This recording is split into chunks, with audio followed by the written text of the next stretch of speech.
అఖిలభువనదీపం భక్తచిత్తాభ్యసూర్యం సురగుణమునిసేవ్యం తత్వమస్యాదిలక్ష్యం హరిహరసుతమీశం తారకబ్రహ్మరూపం శబరిగిరినివాసం భావయే భూతనాదం.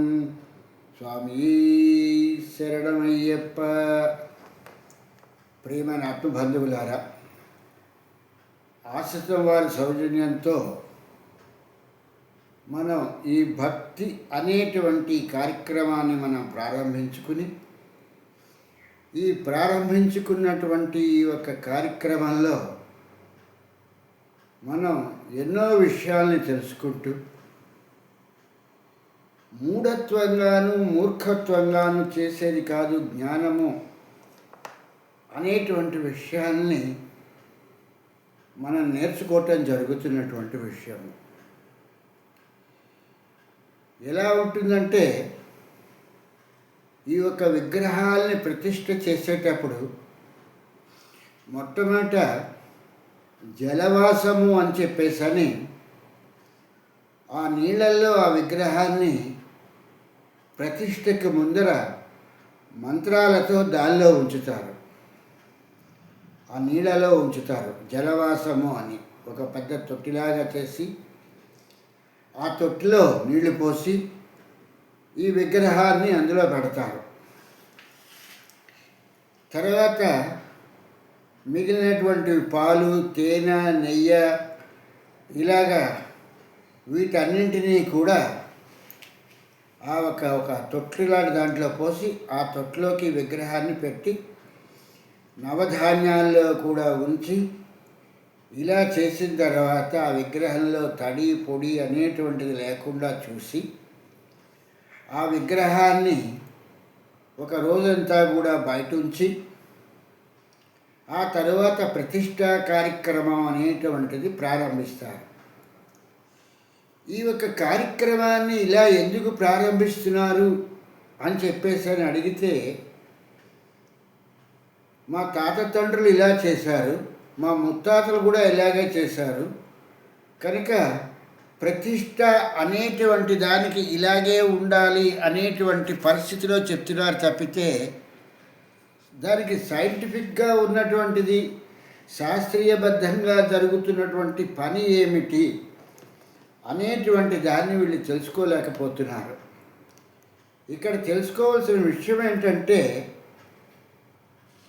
ఈ యొక్క జలవాసము, క్షీరవాసము, మధువాసము అని వాటిలో ఎందుకు ఈ యొక్క విగ్రహాల్ని పెడుతున్నారు అనేటువంటి దానికి వస్తే, ఈ విగ్రహాల్ని ఆ యొక్క నీళ్ళల్లోనూ పాలల్లోనూ ఆ యొక్క విగ్రహ ప్రతిష్ఠ జరిగే ముందర ఉంచటానికి గల కారణం ఏంటి అని అంటే, ఒక పెద్ద బండరాయిని తీసుకుని వీళ్ళకి కావలసినటువంటి ఆకృతిలో ఏ దేవతా విగ్రహాన్ని ప్రతిష్ఠించాలి అని చెప్పేసి అనుకుంటున్నారు అనేటువంటి మూర్తిని ఆ ఒక్క విగ్రహంలో చెక్కటం జరుగుతుంది.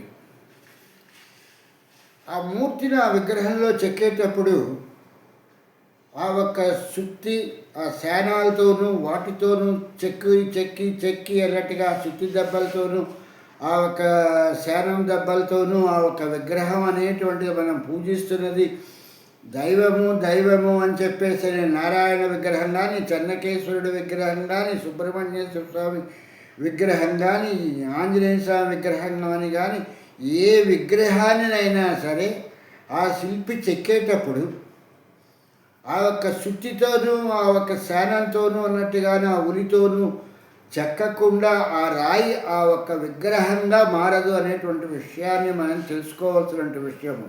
ఎవరో మూర్ఖులు చెప్తారు స్వయంభూ అని చెప్పేసి. స్వయంభూ అంటే ఎలా వచ్చేస్తుంది? శక్తి అనేటువంటి దానికి ఆకారమే లేదు అని చెప్పేసి చెప్తున్నాం. ఒక విద్యుత్ శక్తిని తీసుకున్నా, ఏ శక్తిని తీసుకున్నప్పటికీ కూడా దానికి ఆకారం అంటూ ఉండదు. దాన్ని ఏదో ఒక దానిలోకి తీసుకొచ్చినప్పుడు ఆ శక్తిని ఒక యంత్ర పరికరంలోకి తీసుకొచ్చినప్పుడు మాత్రమే ఆ యంత్ర పరికరం ద్వారా ఆ ఒక శక్తి దానిలోకి వచ్చి ఆ యంత్ర పరికరము పనిచేస్తుంది. ఒక రాయిని కట్ చేయాలి అని అంటే ఆ కట్టరగా ఉపయోగించేటప్పుడు అందులోకి వచ్చినట్టు ఆ విద్యుత్తు ఆ యొక్క దీన్ని తిప్పి ఆ గ్రైండింగ్ మెషిన్ తిప్పి దాన్ని కట్ చేస్తుంది. డ్రిల్ వేయాలంటే డ్రిల్ వేస్తుంది. ఇలాగ మిగిలినటువంటి మనం ఏవైతే యంత్రంలోకి ఆ శక్తిని పంపించి ఆ యంత్రాన్ని ఉపయోగించుకుంటున్నామో అలాగ ఆ ఒక్క శక్తి దానికి ఉపయోగపడుతుంది తప్పితే శక్తి వచ్చేసేసి విద్యుత్ శక్తి అని చెప్పేసరి తనకి తనగా ఏ ఒక్క వాషింగ్ మిషన్లోనో ఫ్రిడ్జ్లోనో లేకపోతే ఆపరేషన్ థియేటర్లోనో దూరిపోదు. ఇది మనం తెలుసుకోవాల్సిన విషయం అన్నమాట. చదువులు ఎంత చదివినా చావటానికే తప్పితే అవి ఏమీ ఉద్ధరించడానికి కాదు అని చెప్పేసి చెప్తారు పెద్దవాళ్ళు. విద్య లేనివాడు వింత పశువు అంటారు. చదువుకున్నవాడు చదువులన్నీ చదువుకుని ఎందుకంటే చావటానికి అని చెప్పేసి. అలాగే శాస్త్ర పరిజ్ఞానం అనేటువంటిది ఏంటంటే విద్య మూలంగానే వస్తుంది. అంత తప్పితే స్వయంభూ విగ్రహాలు అంటే వాటంతట అవే ఎలా చక్కబడుతున్నాయి, ఎలా వస్తాయి? ఒక్కసారైనా మానవతా దృక్పథంతో మనం ఒక అవిద్యలో ఉండి కాకుండా జ్ఞానంలో ఉండి ఆలోచించవలసినటువంటి విషయం. ఇటువంటి విషయంలో ఆ విగ్రహం తయారయ్యేటప్పటికీ ఆ ఒక శిల్పకారుడు అన్నట్టుగాను ఆ విగ్రహాన ఆ ఒక రాయిని ఆ శుద్ధితోనూ శానంతోనూ కొట్టి కొట్టి కొట్టి నునుపు చేసి అన్నట్టుగాను ఆ విగ్రహాన్ని తయారు చేసేటప్పుడు ఈ యొక్క అలజడికి అన్నట్టుగా ఈ అదురికి అంటే వైబ్రేషన్కి ఆ రాయి లోపల ఎక్కడైనా సరే ఈ యొక్క చిన్న చిన్న పగుళ్ళ లాంటివి ఏమైనా వచ్చాయా అనేటువంటి విషయాన్ని మన పూర్వీకులు అప్పుడున్నటువంటి అల్ట్రాసౌండ్ సిస్టమ్స్ ఇవన్నీ మనకి లేవు కాబట్టి ఆ రోజుల్లో వాళ్ళు ఏం చేసేవారంటే ఈ విగ్రహాలని ప్రతిష్ఠ చేసేటప్పుడు ఈ విగ్రహాలని నీళ్ళలోను పాలలోను అలాగే తేనెలోను అని ఇలాగ ద్రవ పదార్థాల్లో ఉంచి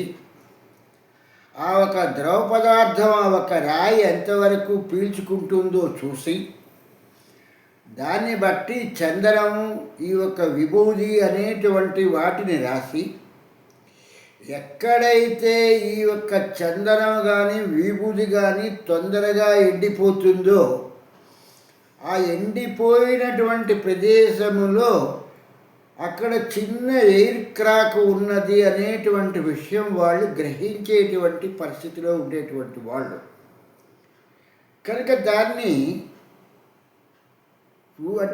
తొలగించాలి అని అనుకున్నప్పుడు ఈ మార్కండేయ పురాణంలోంచి వచ్చినటువంటిది ఏదైతే ఈ యొక్క మహన్యాసపూర్వకమైనటువంటి నమక చమకాదులైనటువంటి పూజా విధానం అనేటువంటిది వచ్చింది, ఈ అభిషేక విధానము. ఈ యొక్క అభిషేకాన్ని ఆ యొక్క విగ్రహానికి చేస్తూ దానిలో అంటే నమక చమకాదులతోనేమో శివుని అర్చించిన ఈ యొక్క విష్ణు సహస్రము అనేటువంటిదో లలితా సహస్రం అనేటువంటిదో లక్ష్మీ సహస్రం అనేటువంటిదో ఇవి చేసేటప్పుడు ఈ పోసిన పాలు నీళ్లు వీటి తాలూకు వీటిని చూసి త్వరగా ఎక్కడైతే ఎండి ఆ యొక్క చందనం కానీ విభూది కానీ మనకి త్వరగా కనిపిస్తుందో అక్కడ చిన్న క్రాక్ ఉన్నది అనేటువంటి విషయం ఆ విగ్రహంలో తెలిసేటువంటి విషయం, తెలుసుకునేటువంటి విషయము. దాన్ని తొలగించాలి అని అన్నప్పుడు రోజు కూడా నిత్యము కూడా ఈ యొక్క నీళ్లతోనూ పాలతోనూ ఈ యొక్క ద్రవ పదార్థాలతోనూ ఈ యొక్క పౌడర్లతోనూ ఈ విభూది ఈ యొక్క గంధము అనేటువంటి వీటితోనూ కూడా అంటే ఇప్పుడు పౌడర్లుగా వస్తున్నాయి, అప్పుడు అరగదీసేవాళ్ళు. ఆ అరగదీసి వేసేవాళ్ళు కాబట్టి ఎక్కడ త్వరగా ఆరిపోతుందో అక్కడ ఎయిర్ క్రాక్ ఉందని చెప్పేటువంటి పరిస్థితి వాళ్ళకి తెలిసేటువంటిది. వాటిని తొలగించటానికి ఈ యొక్క ద్రవ పదార్థాలను వాడుతూ ఉండగా కొంతకాలానికి ఆ రాయి లోపల నుంచి అన్నట్టుగాను సూక్ష్మాతి సూక్ష్మమైనటువంటి రంధ్రముల ద్వారా ఆ యొక్క పరమాణువులు అణువులు పరమాణువుల ద్వారా ఈ యొక్క జలము లేకపోతే ఈ యొక్క క్షీరము అంటే ఈ పాలు ఇలాంటివన్నీ కూడా ఆ ఒక్క క్రాక్ ఎక్కడైతే ఉందో పగులు అక్కడికి చేరుకొని అక్కడ ఇవి గట్టిపడి ఆ విగ్రహానికి ఎటువంటి లోపభూయిష్టము లేకుండా చేసేటువంటి పని గురించి ఒక శాస్త్రీయమైనటువంటి పద్ధతిలో ఈ యొక్క అభిషేకాదులు అనేటువంటివి ప్రవేశపెట్టడం జరిగింది ఈ యొక్క పురాణ కాలంలో. ఎందుకంటే అంతగా పూర్వం కృతయుగము త్రేతాయుగము ద్వాపరయుగం వరకు కూడా ద్వాపరయుగం చివరికి మాత్రం గుడి వచ్చిందనేటువంటి గుళ్ళు వచ్చాయనేటువంటి విషయం ఏంటంటే ఆ పోతన గారు రాసినటువంటి ఇది కానీ లేకపోతే వ్యాస భగవాన్ రాసినటువంటి ఆ ఒక భాగవతంలో కానీ రుక్మిణీదేవిని ఆ అమ్మవారి గుడికి వస్తే ఈయన రథం మీద ఎక్కించుకు తీసుకొచ్చేసాడు అనేటువంటి విషయాన్ని చెప్తున్నారు. కాబట్టి అక్కడ మనకి జరిగేటువంటి విషయం ఏంటంటే గుడులు అంతవరకు కూడా ఏ విగ్రహాలలో ఏ దేవుణ్ణి కూడా విగ్రహ రూపంలో పెట్టి ఎవరూ పూజించలేదు. అప్పటి వరకు కూడా ప్రకృతి రూపమైనటువంటి వాటిని ఇంద్రుడు ఇవి అనేటువంటి వాటినే తీసుకుని పూజించారు. ఆ పూజించేటప్పుడు కూడా భాగవతంలో ఏదైతే ఈ యొక్క ఇంద్రుడికి చేయాలనేటువంటి యాగాన్ని మాన్పించి ఈ యొక్క పర్వతానికి అనేటువంటిది ఈయన పూజలు చేయించాడో కృష్ణ పరమాత్మ ఆ గోవర్ధన పర్వతం అనేటువంటి పర్వతానికి అప్పటి వరకు కూడా విగ్రహారాధనలు లేవు అనేటువంటి విషయం మనకి అర్థమవుతున్నటువంటి విషయము. పురాణాలు అనేటువంటివి చరిత్రని చెప్పేటువంటి చారిత్రక ఆధారాలు. వాటిని బట్టే చరిత్రకారులు కానీ సామాజిక శాస్త్రవేత్తలు కానీ ఆర్థిక శాస్త్రవేత్తలు కానీ ఎవరైనా కూడా పురాణంలో ఉన్నటువంటి సాహిత్యాన్ని ఆధారం చేసుకుని సామాజిక శాస్త్రవేత్తలు ఆనాటి పరిస్థితులు ఎలాగున్నాయి అనేటువంటి విషయాన్ని ఆ పురాణంలో ఆ ఒక్క మనుషులు ప్రవర్తించినటువంటి ప్రవర్తనని బట్టి సామాజిక వ్యవహారాలు తెలుసుకోవటం జరుగుతూ ఉండేది. సమాజ శాస్త్రంలో నుంచే ఈ వచ్చినటువంటి ఈ మిగిలిన శాస్త్రాలన్నీ ఎలాగైతే వచ్చాయని ఈ ఆధునాత యుగంలో మనం చెప్పుకుంటున్నామో వేదంలో నుంచే ఇవన్నీ వచ్చాయి అనేటువంటిది పూర్వం కృతయుగము త్రేతాయుగము వీటన్నింటిలో కూడా చెప్పినటువంటి విషయము. వేదంలో నుంచే ఉపనిషత్తులు వచ్చాయి, వేదంలో నుంచే యజ్ఞయాగాది క్రతువులు వచ్చాయి, వేదంలో నుంచే ఉపనిషత్తులతో పాటు ఈ యొక్క ఏదైతే ఉందో తర్కము ఇవన్నీ కూడా అందులో నుంచే వచ్చాయి. వేదం అనేటువంటిదే ధ్వనికి ప్రతిరూపము అని వేదాన్ని ఎలాగైతే మూలంగా తీసుకుని చెప్తున్నామో అలాగే ఈ యొక్క సమాజానికి కావలసినటువంటి సమాజ పరిస్థితిని తెలుసుకోవటానికి పురాణమే ముఖ్యమైనటువంటి ఆధారము. ఈ యొక్క సమాజ పరిస్థితులను బట్టి ఈ యొక్క సమాజంలో నుంచే ఆనాటి పరిస్థితులన్నీ భౌగోళికంగా ఉన్నటువంటి పరిస్థితులు కానీ లేకపోతే ఆర్థికంగా ఉన్నటువంటి పరిస్థితులు కానీ మిగిలినటువంటి ఏ ఒక్క విషయాలైనా కూడా ఏవి చెప్తాయి అనేటువంటిది ఏంటంటే ఈ యొక్క పురాణాలు అనేటువంటిది ఏదైతే ఉన్నాయో మహత్యాలు మహిమల గురించి కాదు. ఈ యొక్క పురాణాలని చదవండి అని చెప్పేటువంటిది ఎందుకు చెప్తున్నారంటే కార్తీక పురాణం చదివితే మాకు కైలాసం వచ్చేస్తుంది, లేకపోతే వైశాఖ పురాణం చదివితే మేము చిన్నగా వైకుంఠంలోకి వెళ్ళిపోయి ఉంటాము అని చెప్పేటువంటి భ్రమల గురించి కాదు. వైకుంఠంలో అక్కడ ఏమీ ప్రదేశం లేదు. ఆయన పడుకోవటమే పాల సముద్రంలో పడుకుంటున్నాను. నిన్న తొలి ఏకాదశి నాడు ఆయన ఎక్కడికి వెళ్ళి పడుకున్నారు? పాల సముద్రంలో ఒక శేషుడు అనేటువంటి పాదం మీద పడుకున్నాడు. ఆయనకే ఉండటానికి గట్టి ప్రదేశం లేదు. ఆ పాల సముద్రంలో ఉంటున్నటువంటి ఆయన ఈ యొక్క వైకుంఠము అనేటువంటిది ఎక్కడుంది? అక్కడ గట్టి ప్రదేశమే లేదు. పోనీ బ్రహ్మదేవుడి దగ్గరికి వద్దామంటే బ్రహ్మ తామర పువ్వులో ఉన్నాడు. అది కూడా విష్ణువు తాలూకు నాభిలో నుంచి వచ్చి ఆ యొక్క తామర పువ్వు అనేటువంటి తప్పితే అతనికి ఒక లోకం అంటూ లేదు. ఇక్కడ లోకము ఏదైనా కొంత ప్రదేశము ఉండి ఉన్న ఉన్నట్టయితే శివుడికి తప్పితే మిగిలినటువంటి వాళ్ళు ఎవరికి కూడా ఒక ప్రదేశము, ఒక ఇది అనేటువంటి ఒక వాళ్ళు నివసించటానికి అనువైనటువంటిది అనేటువంటి ప్రదేశము అనేటువంటిది, ఒక స్థలము అనేటువంటిది లేదు. విష్ణు వెళ్ళి పాల సముద్రంలో పడుకుంటాడు, బ్రహ్మ వెళ్ళి ఆ కమలంలో కూర్చుంటాడు. ఆ కమలమేమో విష్ణువు తాలూకు నాభిలో నుంచి వచ్చిందని చెప్తున్నారు. ఆలోచించి చెప్పవలసినటువంటివి అవిద్యలో కూరుకుపోయి వీటికి మహిమల్ని మహాత్యాల్ని అంటకట్టేసుకుని మూర్ఖమైనటువంటి ఆచారాలతోనూ మూర్ఖపు పనులతోనూ చేస్తూ ఉంటే, ఈ మూర్ఖమైనటువంటి ఆచారాలను చూస్తే అందరూ నవ్వుతారు అనేటువంటి విషయాన్ని కూడా తెలుసుకోలేకుండా ఉన్నటువంటి విషయము. వివేకానందుల వారు 33 సంవత్సరాలు వచ్చేటప్పటికి ఆయన నిర్యాణం కూడా చెందిపోయారు అనేటువంటి దానికి వచ్చేటప్పటికి, ఆ ఒక్క వివేకానందులు అనేటువంటి ఆయనకి గురువైనటువంటి రామకృష్ణ పరమహంస గారు ఎంత తత్వబోధన చేస్తే ఆయన ప్రపంచమంతా తిరిగి ఈ ఒక జ్ఞానం అనేటువంటి విత్తుల్ని వెదజల్లటం జరిగింది. ఆయన ఎంత బాధపడేవారంటే, నిద్రావస్థలో ఉన్నారు ఈ యొక్క యూత్ అంతా కూడా, ఈ యొక్క కుర్రకారంతా కూడా అనేటువంటి పరిస్థితిలో పోయి ఆయన చాలా బాధపడుతూ ఉండేవారు. వివేకానంద ప్రతి ఉపన్యాసంలో కూడా ఆయన ఇదే మాట చెప్తూ ఉండేవారు, నిద్రావస్థను వీడండి, నిద్రావస్థను వీడి యువత నడుం కట్టిన నాడే ప్రతి పని జరుగుతుంది అని చెప్పేటువంటి పరిస్థితికి తీసుకొచ్చారు తప్పితే, ఈ యొక్క మతమౌఢ్యాలలో ఆయన ఎక్కడా కూడా వివేకానందుల వారు మాట్లాడలేదు. మన దురదృష్టవశాత్తు ఈనాడు ఈ మహిమలు మహాత్యాలు అని చెప్పేసి వేదికలెక్కి మాట్లాడుతూ ఆ విగ్రహాలు స్వయంభూగా వెలిసాయి అని చెప్తే పశువుల్లాగా వింటున్నాం. ఇంత చదువులు చదువుకున్న వాళ్ళని కూడా ఒక రాయి విగ్రహంగా ఎలా మారుతుంది? బండరాయిగా ఉందా? ఆ రంగనాథ్ అని చెప్పేసి ఒక సినిమా నటుడు చెప్పినట్టుగా ఒక బండరాయిని ఒక శిల్పి తీసుకొచ్చి ఆ యొక్క కావలసినటువంటి కొలతలు పరిణామాలు తీసుకుని ఒక విగ్రహానికి కావలసిన రాయిని తీసుకుని మిగిలినటువంటి రాయిని వదిలేస్తే ఆ రాయి చాకిరేవుకి వచ్చి అది మురికిగా ఉన్నటువంటి బట్టలన్నింటినీ కూడా శుభ్రం చేస్తోంది. మురికి మనసులతో వెళ్ళి ఆ యొక్క విగ్రహాన్ని ఆ యొక్క మురికి పట్టిస్తున్నాము అని చెప్పేసి రంగనాథ దేవాలయాల్లో పెట్టిన విగ్రహానికి ఏమంటిస్తున్నామంటే మన కల్మషమైనటువంటి మనసులో ఉన్నటువంటి కల్మషాన్ని ఆ విగ్రహానికి అంటిస్తున్నామని చెప్పటం జరిగింది.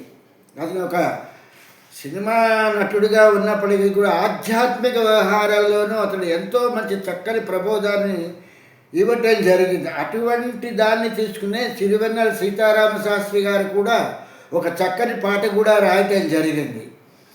అలాగే ఎందుకు ఈ ఒక్క యువత ఆలోచించలేకపోతున్నారు? ఇంతింత ఇంజనీరింగ్లు, ఇంతింత డాక్టరేట్లు చదివాము, లేకపోతే పిహెచ్డీలు చేసామంటారు. ఎవరో ఒక మూర్ఖుడు మాట్లాడుతూ ఆ ఒక మూర్ఖుడు చెప్తాడు ఇది స్వయంభూ అంటాడు. స్వయంభూ అంటే ఎక్కడి నుంచి వచ్చేస్తుంది? స్వయంభూగా రావాలంటే ఎవరు దాన్ని చెక్కకుండా, కాళ్ళు చేతులు అనేటువంటి వాటిని చెక్కకుండా అది విగ్రహంగా ఎలా వచ్చేస్తుంది? నిజంగా భగవంతుడే అలాగా ఆ విగ్రహంలోకి ఉండిపోతాడా? అది జరిగేటువంటి పనేనా? ఎందుకని ఆలోచించలేకపోతున్నారు ఇటువంటి విషయాలని? కనుక ఇక్కడ ఈ యొక్క జలవాసము, ఈ యొక్క క్షీరవాసము ఇవన్నీ చేసినప్పుడు అందులో ఎక్కడైనా సరే చిన్న ఒక పగులు లాంటిది ఉంటే ఆ పగులు పూడ్చాలంటే ఈ యొక్క నీళ్లతోనూ ఈ పాలతోనూ ఈ తేనెతోనూ అభిషేకాలు చేసినప్పుడు ఆ సూక్ష్మాతి సూక్ష్మమైనటువంటి పరమాణువుల్లో నుంచి ఆ యొక్క ద్రవం లోపలికి ప్రవేశించి అక్కడ అవి గట్టి పడతాయి, బయటకు వచ్చేందుకు ఉండదు. కాబట్టి ఆ ఒక్క ఖాళీగా ఉన్నటువంటి ఎయిర్ గ్యాప్ అనేటువంటిది అది ఫిల్ అవుతుంది. దాన్ని ఆలోచించి ఒక విషయాన్ని తీసుకుని ఇలా విగ్రహం అనేటువంటి దానికి తీసుకొచ్చినప్పుడు ఆరాధన ఇలాగ ఉండాలి అనేటువంటి పరిస్థితిని తీసుకొస్తే నేడు మూర్ఖాచారాలతో వాటికి పైపులు పెట్టి మోటార్లు పెట్టి అభిషేకాలతో చేస్తున్నాము. పాలాభిషేకం అని, క్షీరాభిషేకం అని ఒక పెద్ద తొట్లో పోసేసి పాలు నీళ్లు అన్నట్టుగా వాటికి మోటార్లు పెట్టి పైప్ పెట్టి వాటికి ఈ శివరాత్రి నాడు వీటిల్లోనూ మిగిలిన వాటిల్లో కూడా మనం చేస్తున్నటువంటి పని. అలాగే కాకుండా బిందెలు తీసుకొచ్చి ఒక సుబ్రహ్మణ్య స్వామి విగ్రహానికి కానీ, ఒక వెంకటేశ్వర స్వామి విగ్రహానికి కానీ, ఒక వేణుగోపాల స్వామి విగ్రహానికి కానీ, ఒక ఆంజనేయ స్వామి విగ్రహం కానీ పోసేసినాను తప్పితే, ఆ పోసేసిన బిందెడి నీళ్ళో, బిందెడి పాలో, బిందెడి తేనో పోసేసిన తర్వాత జరిగేటువంటిది ఏంటి అనేటువంటి దాన్ని అసలు గ్రహించటం లేదు. అది రాతి విగ్రహం అయితేనేమో పోని శిల్పి ఆ ఒక ఉలి సుత్తి పట్టి చెక్కటం మూలంగా అటువంటి పగుళ్ళు ఏర్పాటు అవుతాయి అని చెప్పేసి అని అనటానికి, ఈ యొక్క మెటల్ అనేటువంటి లోహాలతో పోసేటువంటి విగ్రహాలు కూడా మోల్డింగ్ అంటాం. ఈ విగ్రహాన్ని అచ్చుగా తీసుకుని ఆ అచ్చు పోసేటువంటి వాడు ఎంత కష్టపడి చేసినప్పటికీ కూడా ఎక్కడో లోపభూయిష్టమైనటువంటి చిన్న క్రాక్ రావడానికి అవకాశం ఉంది. అందుకని విగ్రహం అనేటువంటిది రాతి విగ్రహమైనా లేకపోతే లోహ విగ్రహాలైనా మిగిలిన ఏ విగ్రహాలైనా కూడా ఈ అభిషేకాలు అనేటువంటివి చేస్తే అటువంటి లోపభూయిష్టాలని తెలుసుకుని రోజువారీనో లేకపోతే 2 రోజులు ఒకసారో అన్నట్టుగానో వాటికి ఒక అభిషేకాలు చేసినప్పుడు ఈ సూక్ష్మాతి సూక్ష్మమైనటువంటి ఆ రంధ్రాల గుండా పరమాణువుల ద్వారా ఆ ద్రవం లోపలికి వెళ్ళి ఆ ఒక్క ఏదైతే ఖాళీ స్థలం ఉందో ఆ ఖాళీ స్థలం గట్టిపడి ఆ విగ్రహం త్వరగా పగుళ్ళు రావటానికి లేకుండా విచ్ఛిన్నం కాకుండా అన్నట్టుగా ఉండటానికి ఆస్కారం అవుతుంది అని ఇది ఎవరో జ్ఞాని చెప్పినటువంటి విషయం. అది మానేసి అజ్ఞానాంధకారంలో ఇరుక్కుపోయి ఆ అజ్ఞానాంధకారంలో వాటికి అభిషేకాలు బిందెలు అన్నట్టుగా తీసుకొచ్చి పాలతోనూ నీళ్లతోనూ తేనెతోనూ చేసేస్తూ ఉంటే వాటిని ఏమనాలో కూడా అర్థం కాని పరిస్థితి కింద ఏర్పడుతున్నటువంటి విషయం.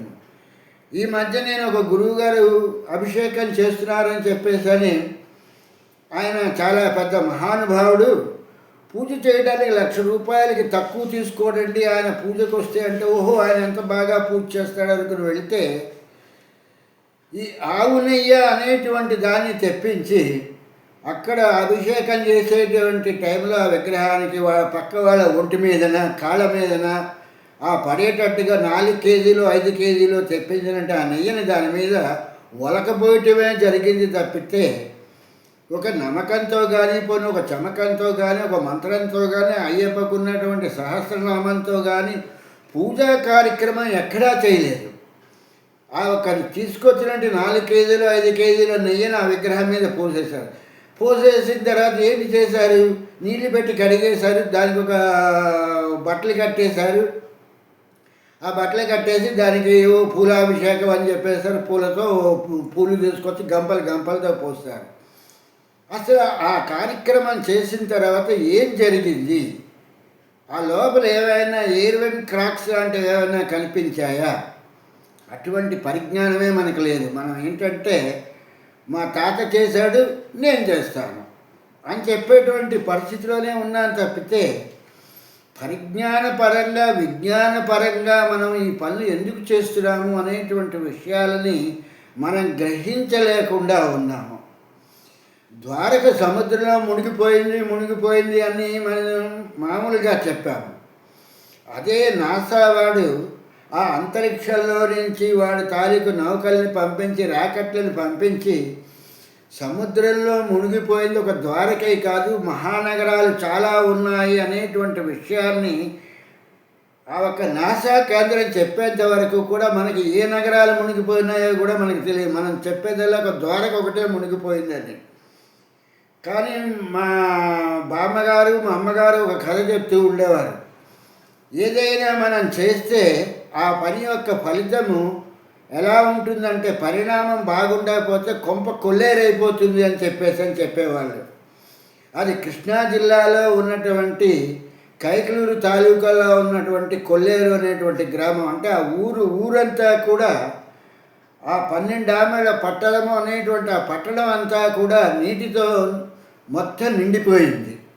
అలాగే ఈ మధ్యన వీళ్ళు చెప్తున్న వాటిలో ఈ ఒక మనమే మన పురాణాలను బట్టే చెప్తున్నాం. ద్వారక అనేటువంటి సముద్రంలో మునిగిపోయింది అని అంటే కృష్ణ పరమాత్మ లాంటి మహానుభావుడు ఎంతమంది ఉన్నప్పటికీ కూడా